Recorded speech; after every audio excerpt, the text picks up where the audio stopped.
Hello everyone. तो जैसा कि आप सबको पता है कि आज था एसबीआई पीओ का psychometric test for the first time in history.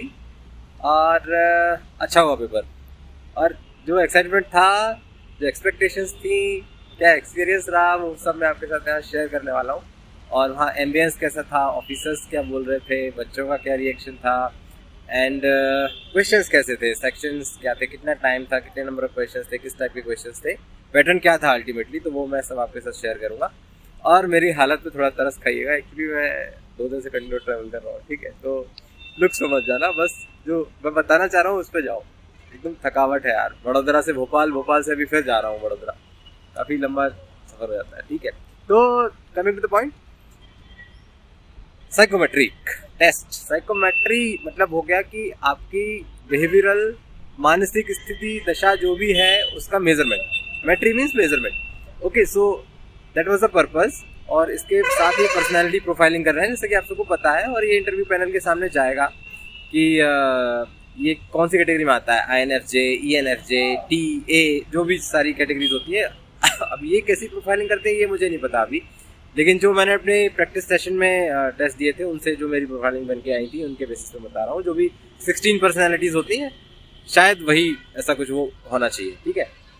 तो एम्बियंस की बात करूँ तो वहाँ पे सब लोग बड़े एक्साइटेड थे कि पता नहीं क्या आने वाला है, क्या आने वाला है। बच्चे भी और ऑफिसर्स भी। बच्चे पूछ रहे थे ऑफिसर से कि क्या है सर, किस टाइप का पेपर आता है, क्या हुआ है। तो उन्होंने बोला कि अभी कुछ नहीं बताऊँगा, बाद में देखते हैं।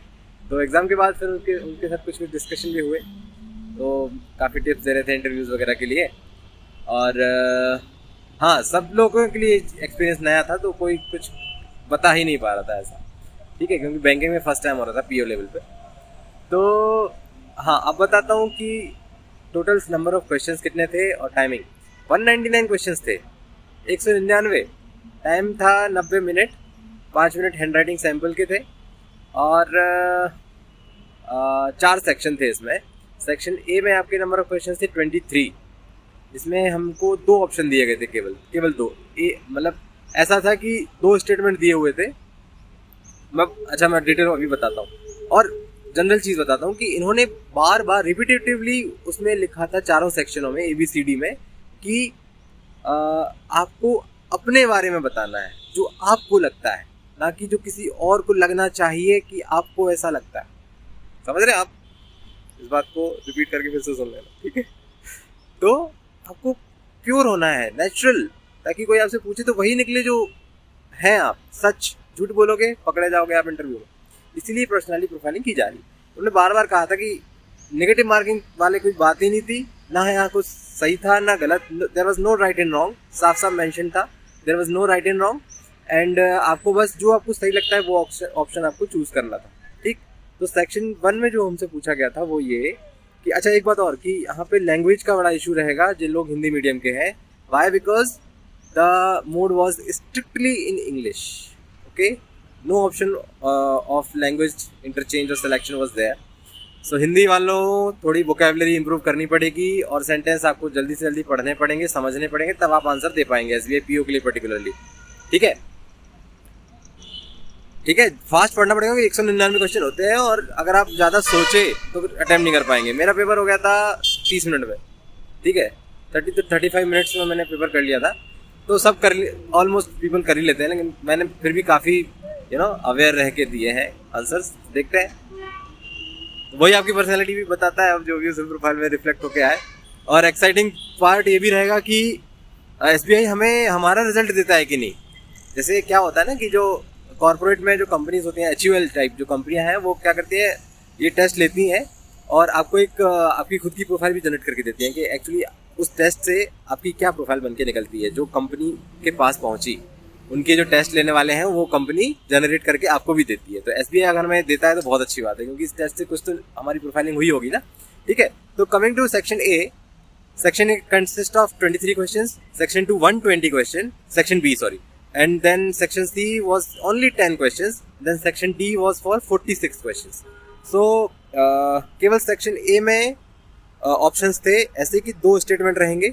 उन 2 स्टेटमेंट में से आपको जो भी अच्छा लगता हो, जो आप समझते हैं कि ये बेटर है या जिसमें आप ज़्यादा बिलीव करते हैं, वो आपको चूज़ करना था, ठीक है। और सेक्शन बी सी डी में ऑप्शंस क्या थे? Strongly agree, agree, neutral, disagree and strongly disagree. So वहाँ पे देखिए, आप जब तैयारी करेंगे तो आपको भी ये चीज़ समझ में आएगी। और मैं आपको बता देता हूँ कि स्ट्रांगली एग्री हो, डिसएग्री हो, या स्ट्रांगली एग्री डिसएग्री या एग्री डिसएग्री, जो भी हो, आइदर वे आप जब भी चूज़ कर रहे हैं इनको, तो आप यस और नो के फेयर में फंस रहे हैं। जो भी आपसे पूछा गया है कि जैसे यहाँ बहुत सारे फ्रेजेस यूज होते हैं, सेल्डम, ऑफन, आई डोंट, ठीक है, और I never, ever, for ever, I always, इस टाइप की फेयरों में वो फंसाएंगे आपको। तो आपको बहुत ध्यान से वो चीज़ देखनी है कि आप कहीं यस और नो के फेयर में तो नहीं फंस रहे हैं। जब भी आप डिसएग्री, एग्री कुछ भी चूज़ करते हैं, तो आपने एक पढ़ला, अब की तरफ आप झुक गए। अगर आप न्यूट्रल रहते हैं तो आइदर साइड रहते हैं आप, समटाइम्स, मे बी, इस फॉर्म में रहते हैं न्यूट्रल। तो आप ऐसा भी नहीं कर सकते कि आप हर एक चीज़ का डिसएग्री लगा देंगे, हर एक चीज़ का एग्री लगा देंगे, क्योंकि क्वेश्चंस आप बिना पढ़े देंगे तो आप बर्बाद हो जाएंगे। मतलब आपकी पर्सनैलिटी प्रोफाइलिंग हो ही नहीं पाएगी, बहुत गलत चीज़ निकल के आएगी। तो आपको हर क्वेश्चन अच्छे से पढ़ना है और फिर ही जवाब देना है, ठीक है। सेक्शन बी में इस टाइप के क्वेश्चंस थे। कुछ क्वेश्चंस हैं जो मैं आपको बता देता हूँ कि जैसे सेक्शन बी में बड़े जनरल क्वेश्चन थे। सेक्शन ए में आपके मैंने स्टेटमेंट बताया कि मान लीजिए वॉर है, तो वॉर कभी नहीं रुकेंगे, होते ही रहेंगे, तो इस टाइप के क्वेश्चन था। फिर बोले कि लोगों को पॉलिटिक्स की नॉलेज होनी चाहिए कि नहीं होनी चाहिए ताकि वॉर लाइक सिचुएशन आए या नहीं आए, इस टाइप के कुछ क्वेश्चन थे। फिर जनरल क्वेश्चन थे, कुछ बैंकिंग कल्चर को लेके थे सेक्शन सी में, जैसे, और मनी, आपका मनी मोटिव क्या है।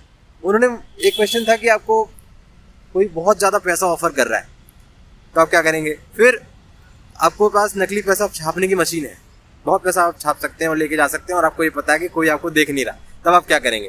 तो कई सारे ऐसे ऑप्शन उसमें दे रखे थे। और फिर हाँ, कुछ ऐसे जनरल क्वेश्चन रहते हैं अपने बिहेवियर को लेके। जैसे एक क्वेश्चन था कि जब आप म्यूज़िक सुनते हैं तो आप डूब जाते हैं पूरी तरह से और सब कुछ भूल जाते हैं। तो भाई अपना तो इंडियन म्यूजिक 24 है ही, तो मैं तो मेरे साथ ये था, तो मैंने स्ट्रांगली एग्री किया इसको।